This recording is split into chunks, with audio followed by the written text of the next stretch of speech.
බල්ලට ඇති වැඩකුත් නෑ, හෙමින් ගමනකුත් නෑ. ප්‍රතිඵලයක් රහිත දේවල් කරන අවස්ථාවලදී මෙම කියමන භාවිතා කළත් ප්‍රතිඵලයක් සහිතව ගමන් කළ බල්ලෙක් පිළිබඳව පසුගියදා ලෝකයක්ම කතා කළා.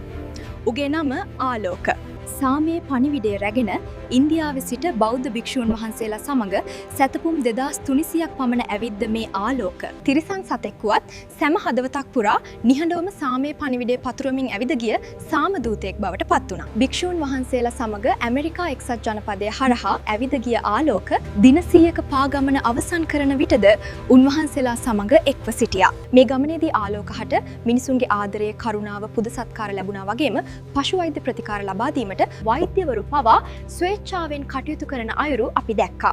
පාගමන අතර මගදී මුණගැසෙන හැමෝටම ලෙන්ගතු වූ ආලෝක ඔවුන්ගේ මුහුණුවලට සිනහවක් එකතු කරන්න සමත් වුණා. ඒ නිසාම ආලෝක මේ වන විට මුළු ලෝකයේම ආදරයට, ගෞරවයට පත් වෙලා තියෙනවා.